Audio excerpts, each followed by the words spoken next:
Alrighty, folks, we're going to talk about section 4.5, properties of logarithms.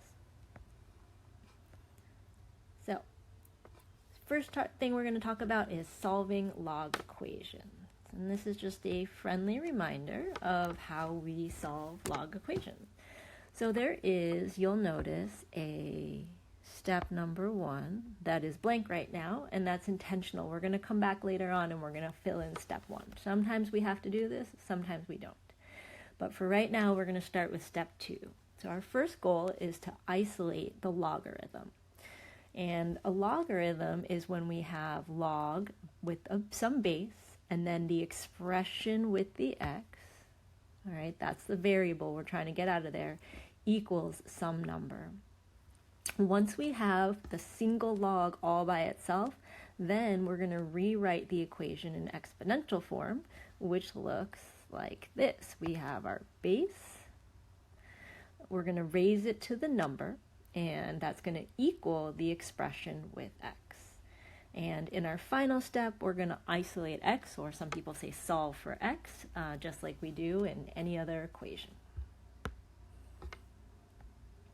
Okay. So let's take a look at example 1. We've got log base 3 of 9x plus 2 equals 4. Now, if you think about the steps we just talked about, our first goal is to isolate the logarithm. And we have that here. We have the log all by itself on one side. We have our base, in this case, is 3. Our number on the other side is 4, and our expression with the x in it is 9x plus 3. And so what we're going to do is we're going to rewrite this as the base, which is 3, to the power of the number on the other side equals our expression with x. Now, this looks like a regular equation that we can solve. We're going to take our 3 to the 4th. We're going to turn that into 81 equals 9x plus 2. We're going to subtract the 2 to the other side. We'll get 79 equals 9x, and then we'll get x equals 79 over 9. Okay? Now, if you take this number and you plug it back in to the original equation, right? So we're going to plug it in right there for x. You should get that log base 3 of that new number equals 4. Okay, so make sure you always check your answer with the calculator, and we're good to go here. All right, let's move on to example number 2. So with example number 2, we've got our log of 5x minus 11 equals 2. Now, you'll notice that this looks really similar to the other example where we already have our log isolated. But one thing we don't have is we don't have a base. I don't see the base. And so just as a reminder, when we don't see the base, there's actually a 10 right there. And a lot of times I go ahead and write that in there so that I know what I'm using as the base. All right, so we've got our base is 10. We've got the number on the other side is 2. And we've got our expression involving x as 5x minus 11. And so we're going to rewrite that in exponential form, which will give us 10 squared equals 5x minus 11. Once we've rewritten it, just like the other problem, we can go ahead and start to simplify. So 10 squared gives us 100 equals 5x minus 11. I'm going to add the 11 to the other side. I will get 111 equals 5x, and x equals 111 divided by 5. Make sure that you check your answer, plug it back into the original, make sure you get the answer that is on the other side, and when we do that, it all works out. So we've got our answer as 111 over 5. All right, so let's take a look at example 3 now. Now our first step for right now was to isolate the log, and in this case you'll notice there's a bunch of other stuff. So for example, I've got to get rid of the 3, this plus 4, and move it over with the 5 so that I can get my log expression all by itself. So I'm going to go ahead and I'm going to subtract the 4 first. And so I'm going to get 3 natural log of x minus 3 equals 1. And then I'm going to divide both sides by 3. So natural log of x minus 3 equals 1/3. Now when I look at this, this is kind of like the other question where I didn't see a base. And so at least for the first few times we do this, we might want to write natural log as log base e of x minus 3 equals 1/3. And now we can see that we've got our base, we've got our number, and we've got the expression with the x. And so we can go ahead and rewrite that in exponential form. So e to the 1/3 equals x minus 3. Okay. Now e to the 1/3, another way to write that is actually the cube root of e. And that's going to be a skill that we use a little bit later on in this lesson, okay?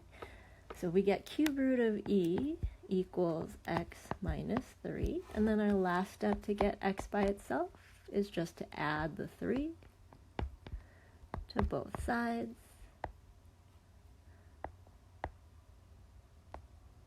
and we get an answer. Now once we get this answer, make sure to check your answers by putting it back into the original equation and seeing that when you plug in this number for x that you will get 5. And it does work out, so we're good to go.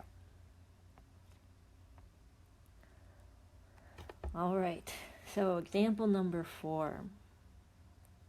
If you take a look at this, this one looks different than the other ones we've done because there's not just one log expression, but there's actually 2, okay? So this is a question that as of right now we don't know how to solve, but we're going to learn about these properties of logs, which is the point of this section, and then we're going to use those to help us solve equations like example number 4. Okay, so we're going to come back to this one later on in the lesson. So, properties of logs. I think that should say 2. Properties of logarithms. All right, so first property.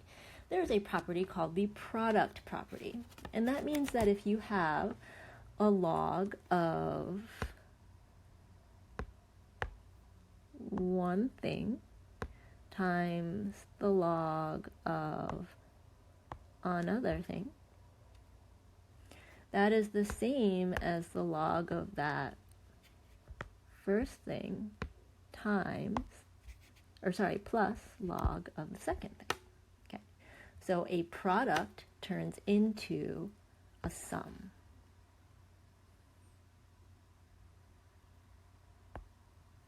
So this is the product, and this gives us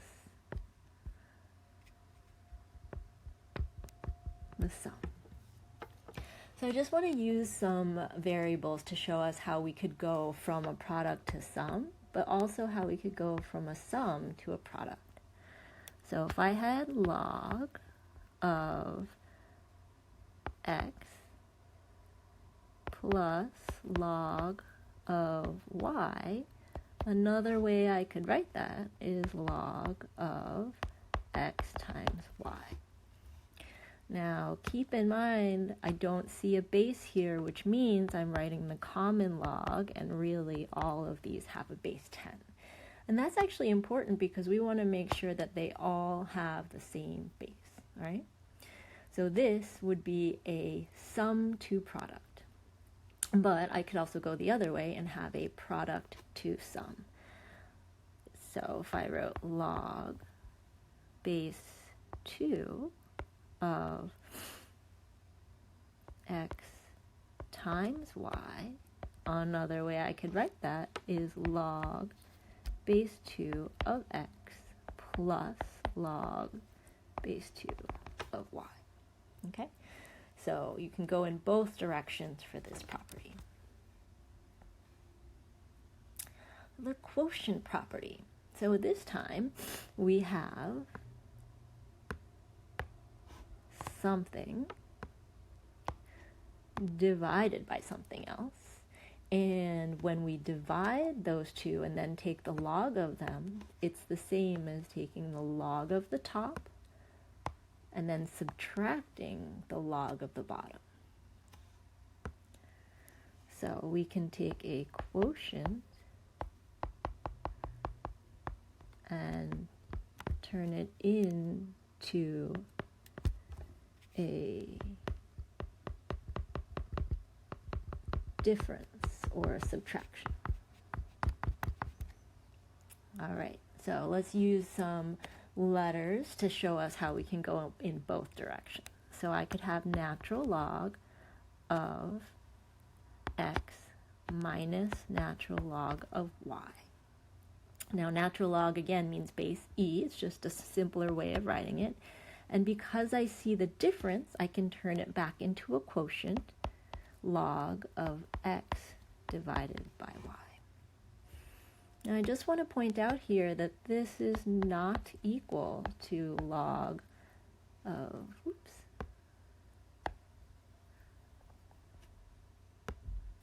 this is not equal to log of x divided by log of y. Okay, those are two different things. It's log of x divided by y. And we could start with the quotient. So we could start with, let's say we had a over b, and that would break down into log of a minus natural log of b. All right.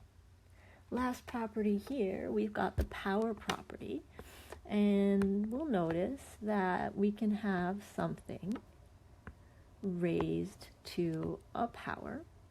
And another way of writing that as a log is that power comes down to the front, and then we take the log of the original expression. Okay? So let's see what that looks like. Let's say I had log base 3 of x to the 5th. In this case, my c is 5, and I can bring that down to the front, so it will be 5 log base 3 of x. Now sometimes we're going to write powers that maybe don't look like a power at first, like log of the square root of x. But this is secretly saying log of x to the 1/2. And so we can actually use the power property, bring that power down to the front, 1/2 log x. All right. Now you can, just like the other properties, go in the other direction. So if I had 1/3 natural log x, that 1/3 is my power, and I can bring it back up. So natural log of x to the 1/3, which is the same as the natural log of the cube root of x. So individually these properties are not so challenging, but what happens is knowing when to use which one. And so we're going to go over a few examples where we look at, first of all, whether we are turning it into one log or making it into multiple logs, and also determining which properties to use. So let's take a look at this first example.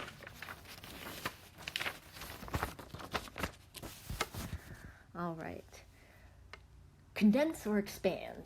That is something we want to identify before we get started. So I notice that there's more than one log. So it's already expanded, which means that I'm going to want to condense this, or my end result should only have one log, and that's how I'll know that I'm done.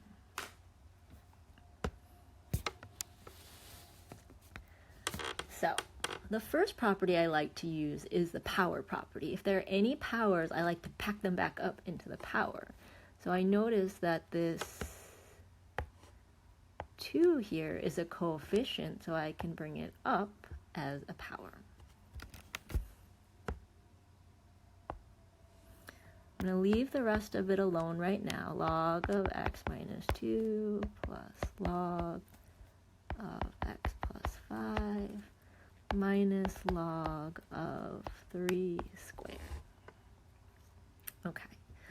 Now, there's no more coefficients, so any plus signs I can turn into a product, and any minus signs I can turn into a quotient. So, product here, and quotient here. So there's only going to be one log out in the front, and I'm going to take my x minus 2, I'm going to multiply it by my x plus 5, because there was a plus sign, so that turns into a product, and I'm going to divide it by the 3 squared. And I can simplify this a little bit more by writing log of FOIL out the top, so x squared minus, plus 3x minus 10 all over 9. And now I have successfully condensed this log expression.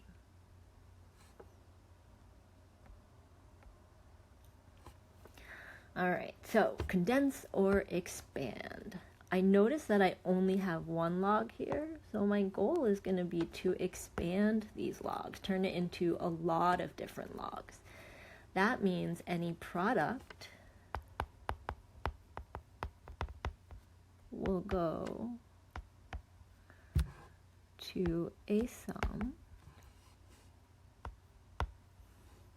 and any quotient will go to a difference.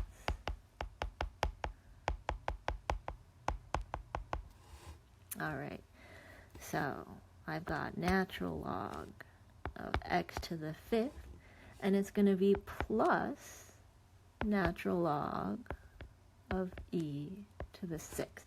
Now that's a plus because I notice it's a product of x to the 5th and e to the 6th. But I'll notice that I'm dividing by y squared, so I'm going to have to do minus natural log y squared. And I'm also dividing by the z to the 7th, so minus natural log z to the 7th. So I've used my product and my quotient properties, and now I'm going to use the power properties. So all these powers that we have here, power, power, power, power, those are going to come down as coefficients. So 5 natural log x plus 6 natural log e minus 2 natural log y minus 7 natural log z. Now we are almost done here. The last thing we need to consider is sometimes things actually can simplify even more. So natural log e happens to be 1 if you look back at the properties from 4.4. So I can really write this as 5 natural log x plus 6 minus 2 natural log y minus 7 natural log z.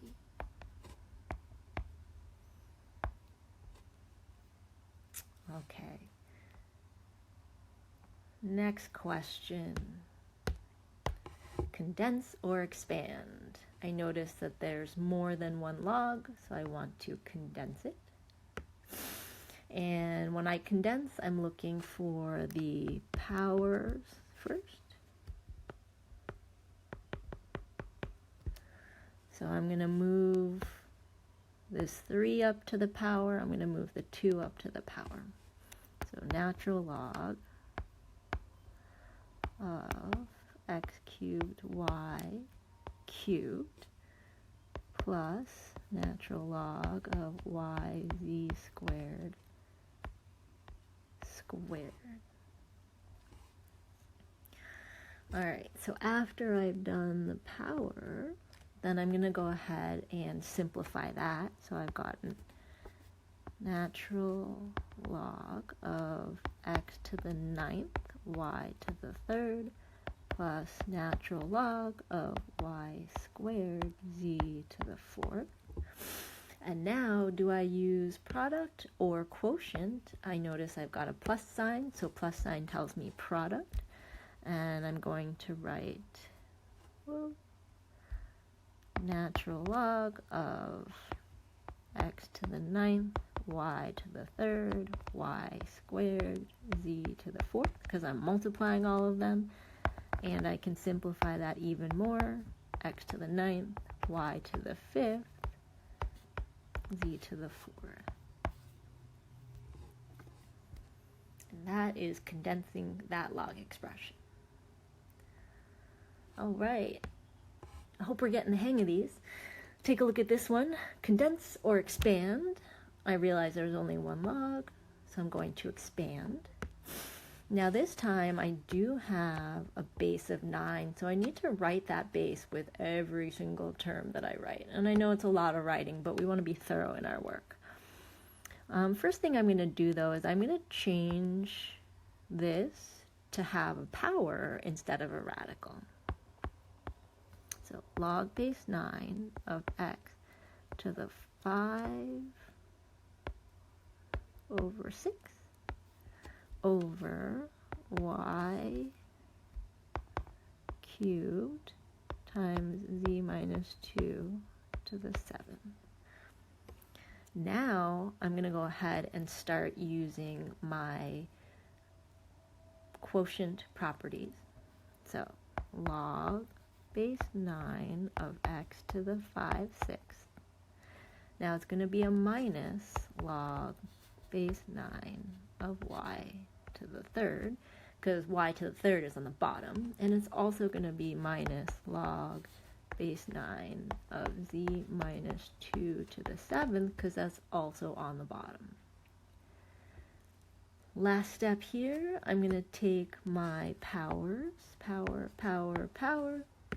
and I'm going to bring them down as a coefficient. So 5, 6 log base 9 of x minus 3 log base 9 of y minus 7 log base 9 of z minus 2, and that is our final answer for this question.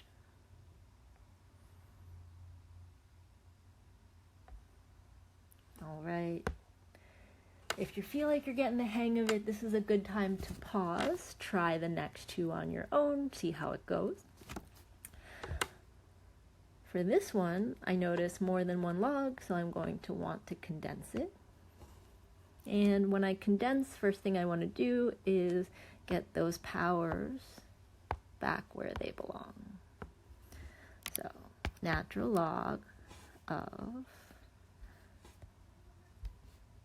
x to the 1/2 minus natural log of y to the 8th minus natural log of z to the 5th. I'm almost done. I need to turn this power into a radical. So natural log of the square root of x minus natural log y to the 8th minus natural log z to the 5th. And then I want to make sure I only have one log in my final answer. So natural log, on the top goes the square root. And then because the other two are minus, they're both going on the bottom. Y to the 8th, z to the 5th. All right, and last example here. Condense or expand. I'm going to go ahead and expand because I already have a single log. And before I do that, I'm going to rewrite everything with powers. So here's what I mean by that. Log base 8 of x to the 1/2 over, I'm even going to do it for the 64 because I noticed that 64 is 8 squared, and then y cubed. Now that I've got everything with powers, I'm going to use the quotient and I'm going to use the product rules. So log base 8 of x to the 1/2 minus log base 8 of 8 squared minus log base 8 of y cubed. All right. These powers, power, it's going to come down as a coefficient. 1/2 log base 8 of x minus 2 log base 8 of 8 minus 3 log base 8 of y. Now, just like with some of the other examples, we need to check and make sure that things that can be written as a number is written as a number. And log base 8 of 8 actually goes to 1. So my final answer is going to be 1/2 log base 8 of x minus 2 minus 3 log base 8 of y. And there we go. So this table summarizes the properties that we've been talking about. That way you can refer back to it easily in your notes. And I think we've used most of them here. All right, the real number 3 now, solving log equations with more than one log. And when we see the more than one log, we are thinking condense those logs. Okay, so that's where all the stuff we just learned is going to help us answer ones like question number 4. So, how to solve log equations. We're going to condense logs into a single equation. Then we're going to isolate the logarithm, so all the steps are the same as before. We've got a base, which is the same as this base. We've got it equal to a number, which is the same as this number. And we've got an expression with x, which is going to be the expression with x down here in exponential form. And then we're going to isolate our x. Here we are, back at example number 4. So I see 1 log, and I see 2 logs, and I see them connected by a plus. So I'm going to use my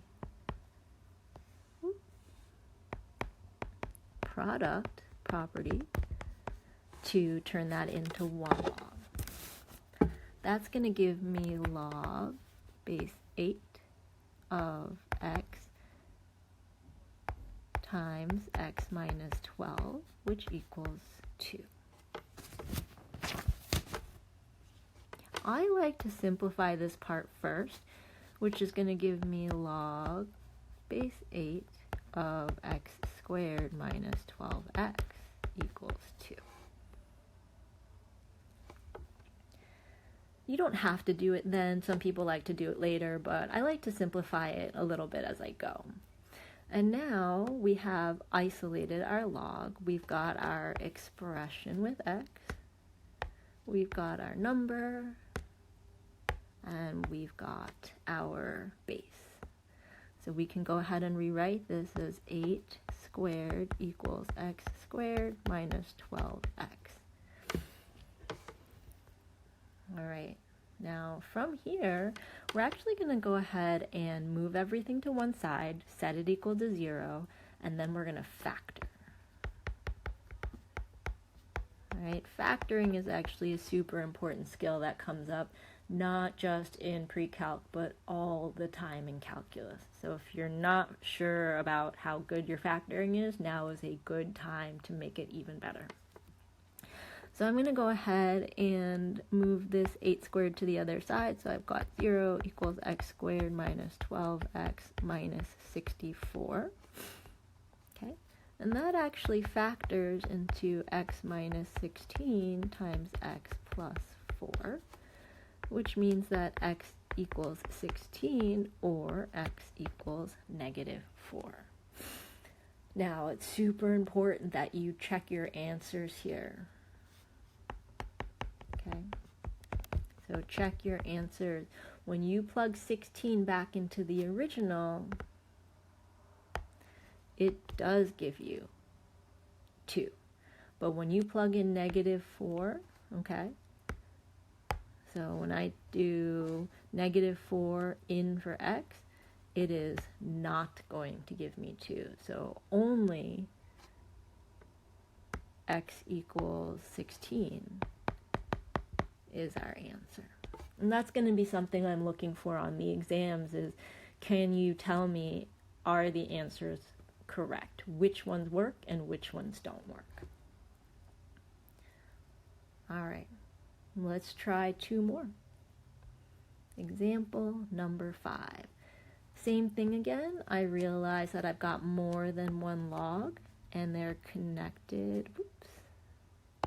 They're connected with a plus, so I'm thinking product property. Now the base here, in case we forget, is 10, 10, and 10. And again, I know that because for a common log, I don't actually have to write that. All right, so let's condense. Log base 10 of x minus 2 times x plus 5 equals, and I'm actually going to take this power and I'm going to move it up as a, or take this coefficient and move it up as a power. So log base 3 squared. Log of 3 squared, sorry. Okay, now I'm going to simplify this. So I've got log of x squared plus 3x minus 10 equals log of 9. Now this actually looks a lot like some of the examples from earlier in 4.4, where I have a log on both sides and the bases are the same. So I can actually just take this expression and set it equal to that expression.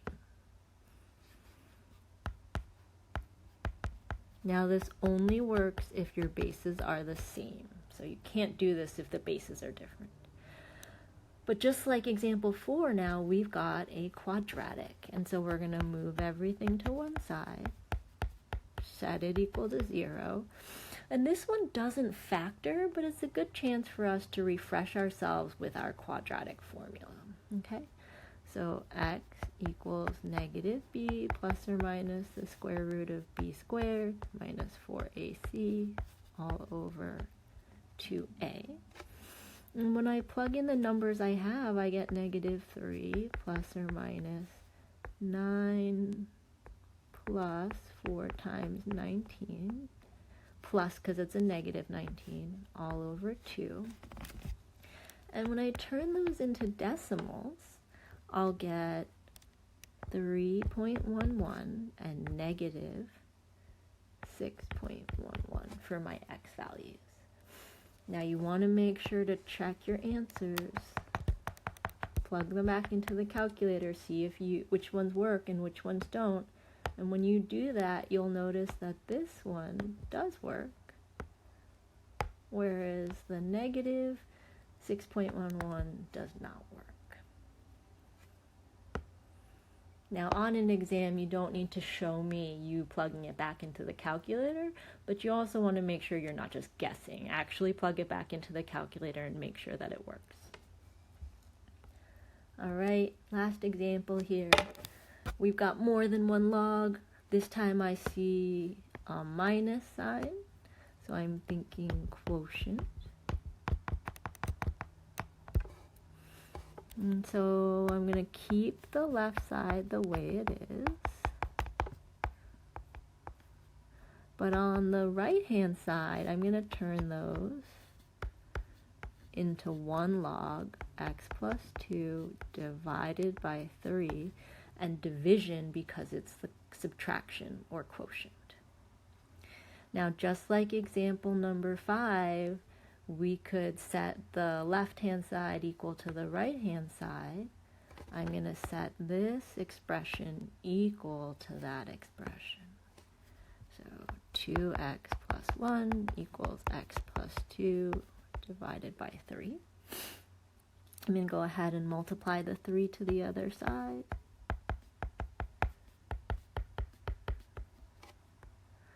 And distribute.